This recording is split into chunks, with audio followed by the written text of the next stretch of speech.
خاڵێکی تر سایت و پەیجەکانمان.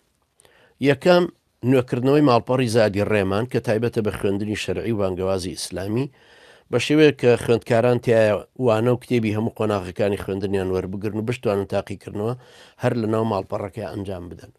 زادی سایتی زادی ڕێمان یەکێکە لە سایتە سەرچەکانی من. طبعاً هی من نەماوەستە ماشەڵڵە خەڵکێکی ترەوەندە زۆرن و ئیشی تیاکەن، بەڵام هەر لە سەرەتاو چکە دامان مەزراندۆ بە ناوی منەوە هاتووە ژنە من هەر زۆر کەم بەرنامەم تیا دامەزران. بەڵام ئێستا ئەدمینەکان ماشەڵایی بن بەڕێوە من ئەگەر مەقالێ شتێکیش بنووسم ئەی نێرمەوەندایە بزێنن لە حەقلەکەی خۆیان. ئەم پەیجە ماشەڵڵە لە سفرەوە دەستی پێکردو ئێستا 27,000 وەرگری هەیە ئەوانەی متابعی بابەتەکان یەکەن. لە تویتەریش 1200 فۆلۆوی هەیە. بابەتەکانی ئەم ماڵپەڕە گەیشتۆتە 832 بابەتی بڵاو کراوە تایبەت بە خوێندنی شەرعی و بانگەوازی ئیسلامی و جۆرەشتانە. ئەمە سایتێکی لایەنی شەرعیە، بۆیە تەلەبەکان ئەکسەرەن لێرە ئیسیفادەکەن و خۆ تۆمارکردنی تایە ئەتەوێ بە قوتابی ئامادەی یا ناوەندەکەت ئەچی لێوێ خۆ تۆمارەکەی و کۆدەکەش وەرەگری. دووهەم دامەزراندنەوەی پێگەی دووربین. ئێمە دووربین کاتی خۆی هەمان بوو زۆر دەمێک بوو ئیشمان لەسەر کرد و ماوەی کاگماکوان ماوەی کاکاوات ماوەی برایەنێکی تریان گرتە بەردەست و ئێستا سەر لە نودامان مەزراندەوە چونکە مخابراتی بەریتانی نەیهێش دوایی کە کاک ئاواتیشی گرت نەیهێش ڕێگای نەدازار ئیشی تیا بکەینەوە. لە ئێستاە 150 بابەتی ڕیپۆرتاژ و شیکار و شتی فکری و سیاسەتی لە خۆ گرتووە الحەمدلله بەردەوامیشە. پەیجەکەش گەیشتۆتە نزیکەی 15,000 وەرگر لە تویتەریش چالاکی بەردەوام. ئەمە دووربین. سێهەم نوێکردنەوەی ماڵپەڕی ڕەوتی شاخ. ئەم ماڵپەڕە 200 بابەتی تایە کە تایبەتە و بەزمنتیایە ئەنووسم.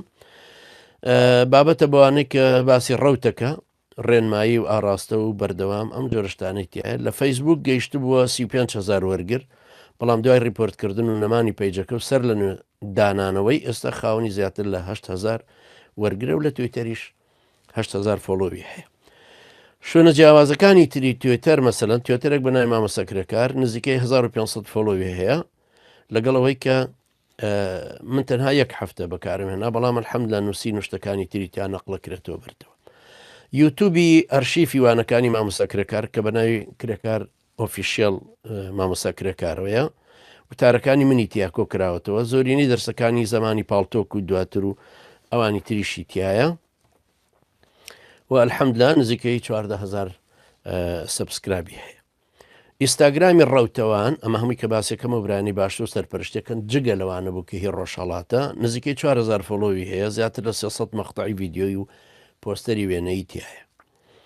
نقطەیەکی تر سنتەری ڕاپرسی دووربینە کە بەهۆی ئەوە الحەمدلله ئەوە شتێکی تەبعاً نوێیە. سنتەرێکی ڕاپرسیە هەوڵ دەدەین کە 2 هەفتە جارێک ئەگەر بۆمان لووە هێشتا ئەفرادمان متەفەرریغ نییە بۆی 2 هەفتە جارێک 30 پرسیارە نێرین بۆ 1000 کەس، 1000 ئیسلامی طبعاً حسب مادەکە ئەگەر مادەکە باسی ئیسلامیەکان بۆ نێرین بۆ ئیسلامیەکان 1000 نامەیەک بۆ 1000 کەس ئەڕوا 1000 کەسەکە وەڵام مەدەنەوە دوای یەکەین بە ئامار ئەوەندە کەس جوابەکەی ئەوەندەیە ئەوەندە کەس جوابەکەی ئەوەیان نەفیە یان تەئیدیان جۆرە شتێکی ترە لەو بابەتە و هیوادارم دوایش بیکەین بە کتێب و بیشی نێرینەوە بۆ ئەو برابەڕێزانی کە و خوشک و برابەڕێزانی کە وەڵامیان داوەتەوە. هەروەها کڕینی سێرڤەرێکی تایبەت بە هەموو سایتەکانی خۆمان کە ئەم سێرڤەرە سایتەکانە پارێزە لە هەموو کارێک کە بیانە بیست و تێنن یا تێکی دەن الحەمدلله تا ئێستاش سەرکەوتوو بووین.